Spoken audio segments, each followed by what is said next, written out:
Thank you for joining us again at AskTheseDoctors.com. Today we're going to talk about the most commonly used sports supplement in the country, creatine. We'll give you some basics about creatine. Creatine is Greek for krios, which means meat. Creatine is found in numerous products with different names: creatine citrate, ethyl ester, monohydrate, phosphocreatine, among others. That's not so important. The key ingredient here is creatine. Don't be fooled. Some products may claim they're better than others because they contain the ester or they contain the monohydrate version of creatine. The key ingredient is creatine. This is the most commonly used legal sports supplement in the country. It's been around since the 1960s. Over 4 million kilograms of creatine are used in this country each year. A kilogram equals 2.2 pounds, so take that into perspective. 8.8 million pounds of creatine in a single year in the United States. Some basic information about how creatine works. Phosphocreatine equates to muscle energy storage. It's broken down into creatine and phosphate. This regenerates into ATP, adenosine triphosphate. This is the most basic energy source in the body. Power drops as phosphocreatine is depleted because the ATP, the basic energy source, cannot be regenerated fast enough. It does not increase ATP concentration, but it helps maintain a steady state during maximal effort sprint or power exercises. Theoretically, bigger stores of phosphocreatine translate into faster recovery and less fatigue.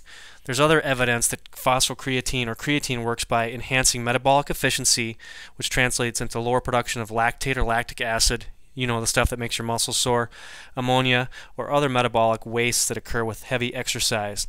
It also may improve enhanced adaptations through higher training loads. Creatine supplementation also has been shown to promote greater gains in lean body mass, which translates into muscle. Sources of creatine. Half of the daily needs are synthesized right in our own body from amino acids. Amino acids are the building blocks of protein. Diet sources include meat and fish. Approximately 1 gram of creatine can be found in a half a pound of raw meat, but cooking tends to make the creatine less effective, less active. Dietary supplements are among the easiest and most common way that athletes load up their muscles. This increases creatine stores and saturates the muscles. The effects of creatine on the body are as follows. It increases the total body mass by 1.5 to 3.52 pounds.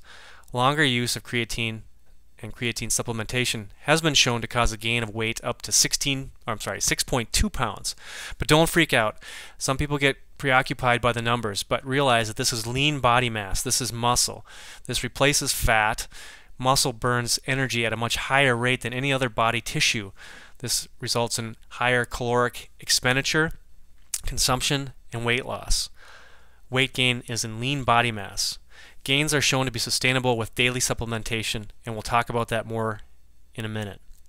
Studies of untrained females taking creatine versus placebo showed a significant gain in lean body mass of 2.2 pounds. Again, this is muscle, which burns more fat, more calories, and overall results in a better looking physique. Performance improvements. Creatine is most helpful for brief high intensity activities such as sprinting, repetitive sprints, single maximum lifts, or jumping.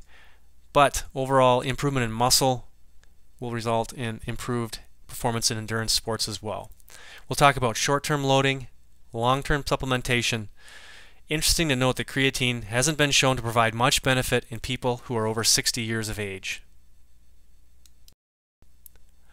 Short-term loading. What you can expect from this is improvement in speed and power in short events like we talked about: sprints, powerlifting, high jumping, things of that nature. The improvement has been shown to be anywhere from 5 to 8% in numerous studies. Over the course of repetitive sprints, that improvement can increase all the way up to 15%. One repetition maximum or vertical jump has shown improvements up to 5 to 10% with creatine supplementation and loading.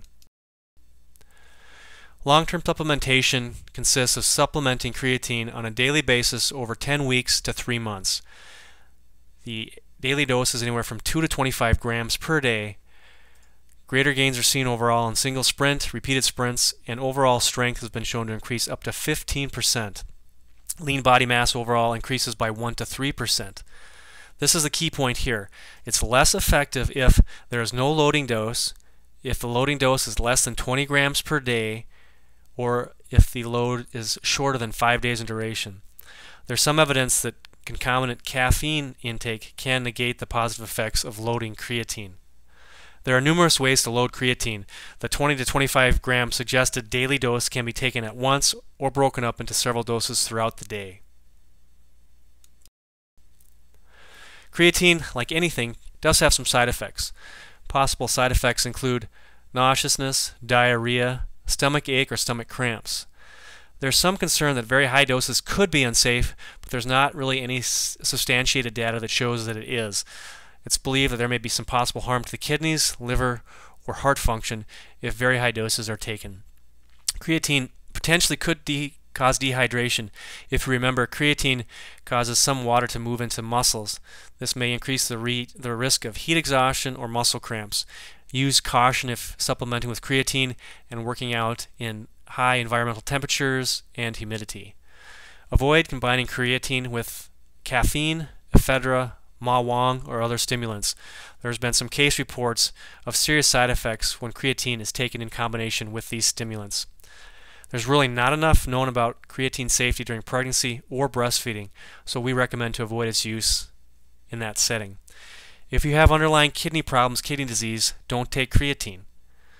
Should also avoid creatine if you're taking medications that possibly could be harmful to the kidneys. If you have any questions at all about an interaction with creatine and your existing medications, please consult your own doctor. Some medications include diuretics, diabetic medications like insulin or metformin, high-dose nonsteroidals which include Aleve or naproxen, and certain rejection or organ transplantation drugs should not be taken with creatine. So we'll get to the bottom of it. Creatine, how to use it. This information is based on scientific studies. This is not information taken from any product manufacturer. It's not something that was taken off a website for a product or a weightlifting website. These are based on multiple scientific researched studies. The recommended loading dose is 0.3 grams per kilogram of body weight. It's felt that a minimum of a 20-gram loading dose is best. A 5-day loading period is the most commonly studied regimen, although there is some data on shorter loading periods. You can break up this load over several smaller doses or take it all in one single dose.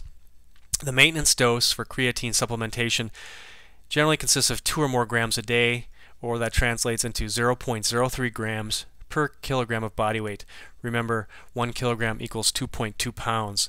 The average typically studied maintenance dose is 2 to 5 grams per day.